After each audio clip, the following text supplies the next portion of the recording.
Hello friends, white board സ്റ്റോറിലേക്ക് സ്വാഗതം. ഇന്ന് നമ്മൾ പോകുന്നത് ഒരു ഇൻ്റർനാഷണൽ സംഭവ കഥയിലേക്കാണ്. അപ്പോൾ കഥ തുടങ്ങുന്നത് മുഹമ്മദ് ഇംതിയാസ് എന്ന് പറയുന്ന വ്യക്തിയുടെ വീട്ടിൽ നിന്നാണ്. പാകിസ്ഥാനിലുള്ള ലാഹോറിലാണ് മുഹമ്മദ് ഇംതിയാസ് താമസിക്കുന്നത്. അപ്പോൾ അദ്ദേഹത്തിന് വളരെ ഒരു 2 മുറിയുള്ള വളരെ ഒരു കുഞ്ഞു വീടാണ്. വളരെ ലോവർ മിഡിൽ ക്ലാസ് അല്ലെങ്കിൽ മിഡിൽ ക്ലാസ് എന്ന് പറയുന്ന ഫാമിലിയിലുള്ള ഒരു വ്യക്തിയാണ് അദ്ദേഹം. അദ്ദേഹത്തിന് ഒരു ദിവസം അദ്ദേഹത്തിന് ഇലക്ട്രിസിറ്റി ബില്ല് കിട്ടുന്നു. ബില്ല് അദ്ദേഹം നോക്കുമ്പോഴത്തേക്കും ബില്ലിൽ 10,000 രൂപ വന്നിരിക്കുകയാണ്. 10,000 പാകിസ്ഥാനി രൂപ ബില്ലായിട്ട് വന്നിരിക്കുകയാണ്. അദ്ദേഹം അതിശയിച്ചു പോയി. ഈ കാര്യം എന്ന് വെച്ചാൽ ഈ 2 മുറിയുള്ള ആ വീട്ടിൽ കഷ്ടിച്ചൊരു കുഞ്ഞ് ടി വിയും 2 ബൾബും മറ്റുമാണുള്ളത്, വേറെ ഒന്നും തന്നെ ഇല്ല. അതിനെങ്ങനെയാണ് 10,000 രൂപയുടെ ബില്ല് വന്നിരിക്കുന്നത്?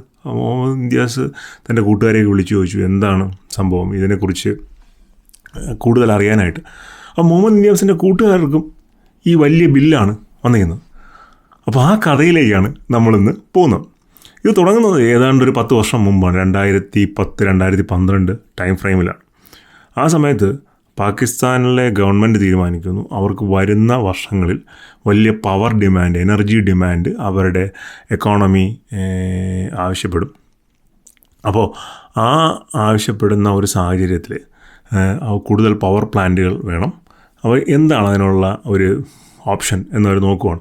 അപ്പോൾ അവർക്ക് എന്തായാലും പവർ പ്ലാന്റ് സ്വന്തമായിട്ട് കൺസ്ട്രക്ട് ചെയ്യാനുള്ള ടെക്നോളജിയോ അല്ലെങ്കിൽ അതിനുള്ള കാശോ കയ്യിലില്ല.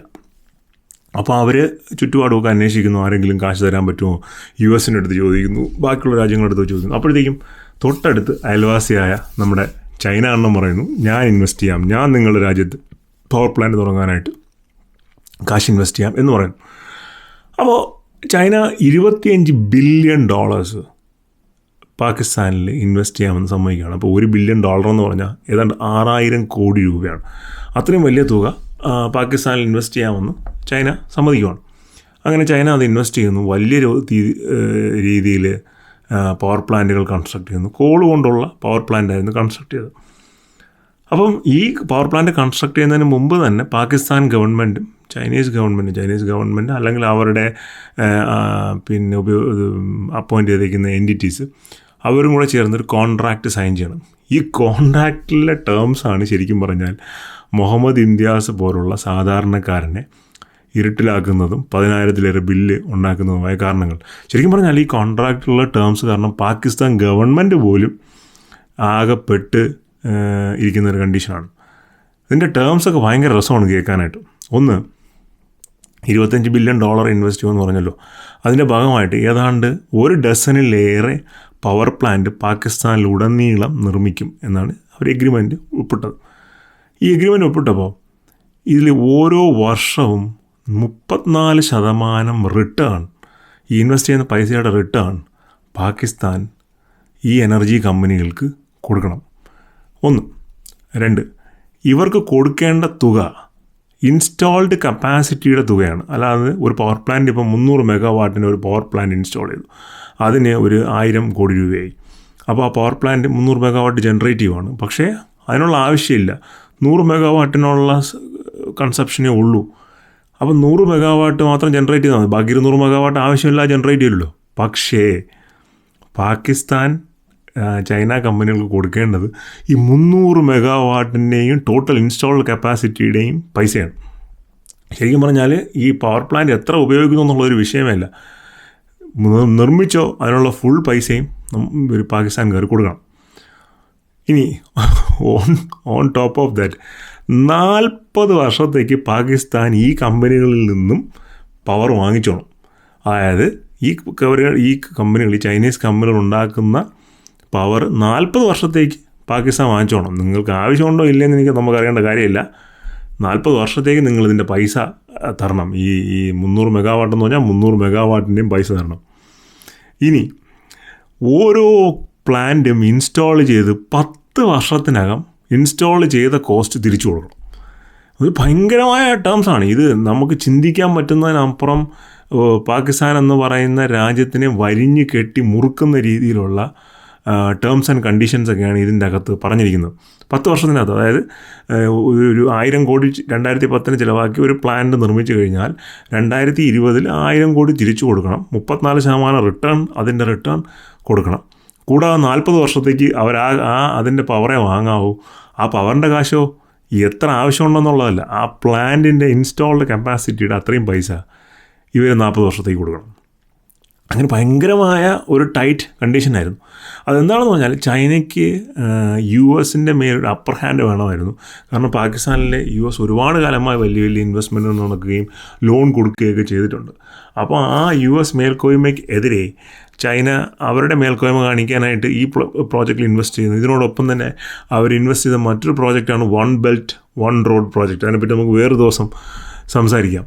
അങ്ങനെ അവരൊരു വലിയ പ്രോജക്റ്റ്, വലിയ റേഞ്ച് ഓഫ് പ്രോജക്റ്റുകളുടെ കൂട്ടത്തിൽ ഈ പവർ പ്രോജക്റ്റ് വന്നതാണ്. ഏതാണ്ട് 2000 തൊട്ട് 2024 വരെ $70 ബില്യൺ.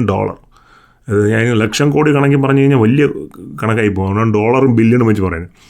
$70 ബില്യൺ ചൈന പാകിസ്ഥാന് കടമായി കൊടുത്തിട്ടുണ്ട് എന്നുള്ളതാണ് കണക്ക്.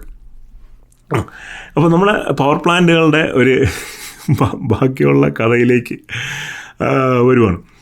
അപ്പോൾ ഈ ഇത്രയും ജനറേഷനും ഈ കണ്ടീഷനും എല്ലാം വച്ചിട്ട് ഇവർ കുറേ പവർ പ്ലാന്റുകൾ ഉണ്ടാക്കി ഏതാണ്ട് ഒരു 1.5 വർഷം കഴിഞ്ഞപ്പോൾ ഈ പവർ പ്ലാന്റിൻ്റെ ടേംസ് എല്ലാം എഴുതിയിരുന്നത് ഡോളറിലാണ്, US ഡോളറിലാണ്.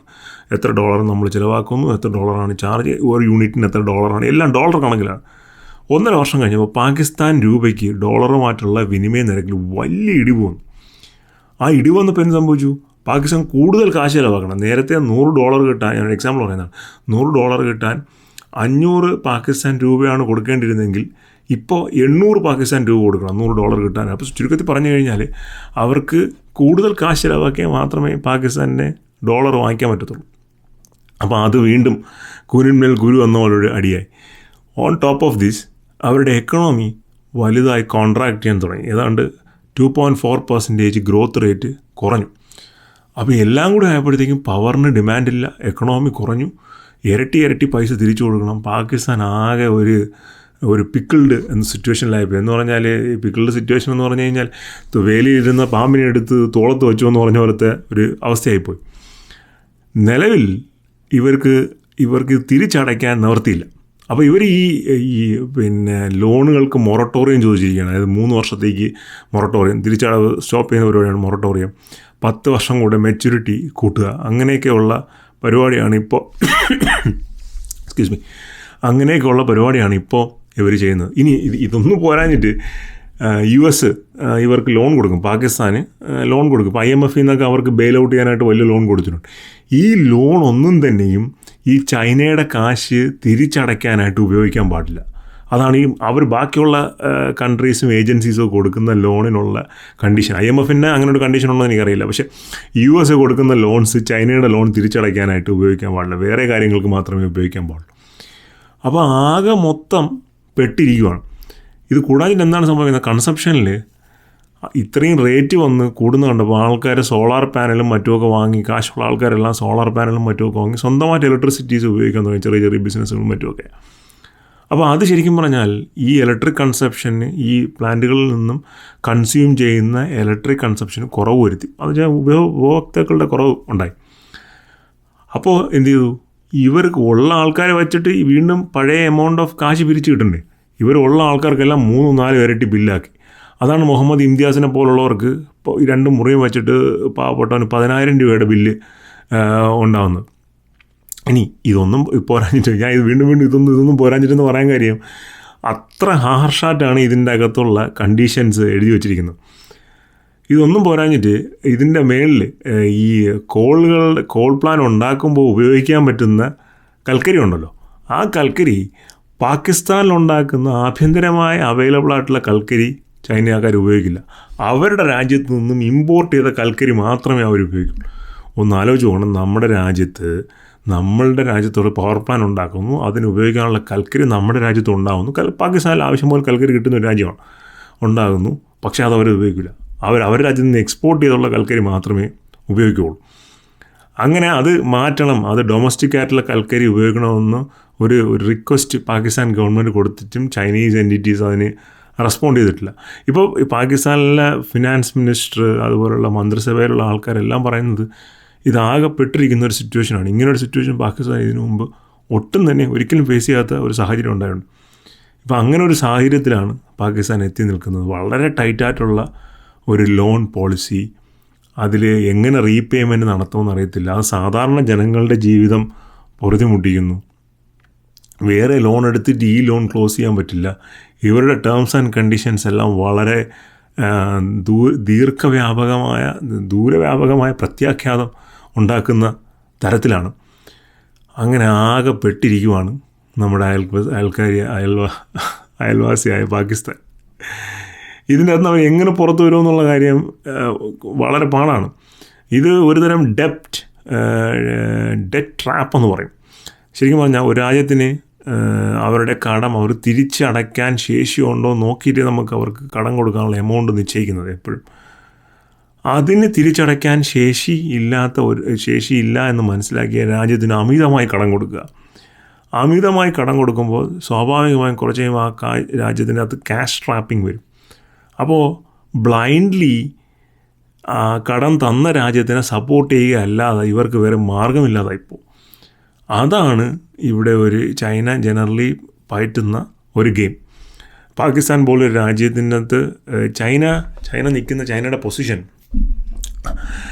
ഇന്ത്യയെ ഒരു നോക്കുമ്പോൾ വളരെ സ്ട്രാറ്റജിക് ആയിട്ടുള്ളൊരു പൊസിഷനാണ്. പക്ഷേ ഹിമാലയം എന്ന് പറയുന്ന നമ്മളെ സംരക്ഷണം നിർത്തുന്ന മലനിരകളെ തകർത്ത് ഇപ്പുറത്ത് വരിക എന്നുള്ളത് ഒരു പ്രായോഗിക മാർഗമല്ല. ഈ മുമ്പ് നമ്മുടെ ആക്രമിച്ച സമയത്തും 60കളിൽ നമ്മുടെ അറ്റാക്ക് ഉണ്ടായ സമയത്തും ഈ ഹിമാലയത്തിൽ മഞ്ഞ് വീഴ്ച കൂടുന്നത് കണ്ട് ആശാമാർക്ക് മനസ്സിലായി, ഇനി നമ്മൾ ഇപ്പുറത്ത് നിന്ന് കഴിഞ്ഞാൽ നമ്മൾ ബേസുമായിട്ടുള്ള എല്ലാ ലിങ്കും പോകും, കട്ട് ഓഫ് ആവും, നമ്മൾ തിരിച്ചു പോകുന്നതാണ് നല്ലതെന്ന് പറഞ്ഞാൽ അവർ തിരിച്ചു പോയതാണ്. പക്ഷേ പാകിസ്ഥാൻ്റെ സൈഡിൽ നിന്നും അവർക്ക് അവിടെ ഒരു മിലിറ്ററി ബേസ് ഉണ്ടാവുക, അല്ലെങ്കിൽ അവിടെ ഒരു മിലിറ്ററി അപ്പർ ഹാൻഡ് ഉണ്ടാവുക എന്ന് പറയുന്നത് ഇന്ത്യക്ക് വളരെ ഡേഞ്ചറായ ഒരു സിറ്റുവേഷനാണ്. അവരുടെ പോർട്ടുകളിലോട്ട് ആക്സസ് കിട്ടുക ചൈനീസ് കമ്പനികൾക്ക്. ചൈന ഓൾറെഡി ശ്രീലങ്കയിലുള്ള ഹമ്പൻ തോട്ട പോർട്ടുകൾ തുടങ്ങി വലിയ പോർട്ടുകൾ വലിയ ഇൻവെസ്റ്റ്മെൻറ്റ് നടത്തുന്നുണ്ട്. ഇന്ത്യ അതിന് മറുപടി കൊടുക്കുന്ന രീതിയിലാണ് സ്ട്രിങ് ഓഫ് പേൾസ് എന്ന് പറഞ്ഞിട്ടൊരു പോർട്ട് നെറ്റ്വർക്ക് ക്രിയേറ്റ് ചെയ്യുന്നത്. ഞാൻ നേരത്തെ പറഞ്ഞ പോലെ വൺ ബെൽറ്റ് റോഡ് പറയുമ്പോൾ നമുക്ക് സ്ട്രിങ് ഓഫ് പേൾസിനെ പറ്റിയും ഒരു ദിവസം പറയാം. പക്ഷേ നിലവിൽ പാകിസ്ഥാനിലൊരു വലിയ എനർജി പ്രതിസന്ധി, സാമ്പത്തിക പ്രതിസന്ധി ഉണ്ടാക്കുന്ന തരത്തിലാണ് ചൈനയുടെ ലോണും അതുമായിട്ട് ബന്ധപ്പെട്ട സിറ്റുവേഷനും എല്ലാം തന്നെ. ഈ മൊറട്ടോറിയം ചോദിച്ചിട്ടോ അല്ലെങ്കിൽ ഇതിൻ്റെ മെച്യൂരിറ്റി നീട്ടിക്കിട്ടണോ എന്നൊക്കെ ചോദിച്ചിട്ടൊന്നും ചൈന അധികം റെസ്പോണ്ട് ചെയ്തിട്ടില്ല. റെസ്പോണ്ട് ചെയ്യാത്തതിൻ്റെ ഒരു റീസൺ ഇസ്ലാമാബാദിൽ ചൈനീസ് ഗവൺമെൻറ്റിനെയും ചൈനീസ് കമ്പനികളെയും സപ്പോർട്ട് ചെയ്യുന്ന ഒരുപാട് ചൈനീസ് പൗരന്മാർക്കെതിരെ ആക്രമണം ഉണ്ടാവുകയും അവർ മരണപ്പെടുകയോ അല്ലെങ്കിൽ ഗുരുതരമായി പരിക്കേൽക്കുകയോ ഒക്കെ ചെയ്തിട്ടുണ്ട്. അപ്പോൾ അത് ചൈനീസ് കമ്പനീസിനെ വലിയ രീതിയിൽ ഒരു ചൊടിപ്പിക്കുന്ന, ദേഷ്യപ്പെടുത്തുന്ന ഒരു സാഹചര്യം ഉണ്ടായിട്ടുണ്ട്. അതുകൊണ്ട് അവർ ഒരു തരത്തിലുള്ള ചർച്ചയ്ക്കും തയ്യാറാവാതെ നിൽക്കുകയാണ്. അപ്പോൾ ചുരുക്കത്തിൽ പറഞ്ഞു കഴിഞ്ഞാൽ വലിയ തോതിലുള്ള ഒരു സാമ്പത്തിക പ്രതിസന്ധി പാകിസ്ഥാൻ കറൻ്റ്ലി ഫേസ് ചെയ്യുകയാണ്. ഇതിൻ്റെ ഒരു പരിണിത ഫലം നമ്മുടെ തൊട്ടടുത്തുള്ള രാജ്യം എന്നുള്ള നിലയ്ക്ക് നമ്മളെയും വളരെ ഡീപ്പായിട്ട് അഫക്റ്റ് ചെയ്യും. എങ്ങനെ അഫക്റ്റ് ചെയ്യും എന്നുള്ള കാര്യം നമുക്കറിയത്തില്ല. ചൈനയുടെ അടുത്ത മൂവ് എന്താണ്, പാകിസ്ഥാന് റിലാക്സേഷൻ കൊടുക്കുമ്പോൾ ഇതൊക്കെ പ്ലേ ഔട്ട് ചെയ്യുന്നത് ഒരു 30 വർഷത്തേക്ക് ഗ്യാപ്പിലായിരിക്കും. ഒരിക്കലും ഒരു 5 വർഷം 6 വർഷം അങ്ങനെയൊന്നുമല്ല, ഒരു 25-30 വർഷത്തേക്ക് ഗ്യാപ്പിലൊക്കെ ആയിരിക്കും ഇത്തരം ലോണുകളും അതിൻ്റെ ലോങ് ടേം ഇമ്പാക്ട്സും ഒക്കെ ജനങ്ങളെ അഫക്റ്റ് ചെയ്യുന്നതും അതിലോട്ട് വലിയ മാറ്റങ്ങൾ വരുന്നതൊക്കെ രാജ്യങ്ങൾ തമ്മിലുള്ള റിലേഷൻഷിപ്പിന് വലിയ മാറ്റങ്ങൾ ഉണ്ടാവുകയും ചെയ്യുന്നു. എന്തായാലും ഈ കഥ നിങ്ങൾക്ക് ഇഷ്ടപ്പെട്ടു എന്ന് വിചാരിക്കുന്നു. ഇതിനെക്കുറിച്ച് കൂടുതൽ ഡീറ്റെയിൽസ് അറിയാമെന്നുള്ളവർ കമൻറ്റ് ചെയ്യുക. നമുക്ക് വൺ ബെൽറ്റും ഹമ്പൻ തോട്ട പോർട്ടും സ്ട്രിങ് ഓഫ് പോൾസും ഒക്കെ വേറൊരു ദിവസം ഡിസ്കസ് ചെയ്യാം. അപ്പോൾ വീഡിയോസ് ഇഷ്ടപ്പെടുന്നുണ്ടെങ്കിൽ ലൈക്ക് ചെയ്യുക, ഷെയർ ചെയ്യുക, സബ്സ്ക്രൈബ് ചെയ്യുക. മറ്റൊരു വീഡിയോ ആയിരിക്കും. ബൈ.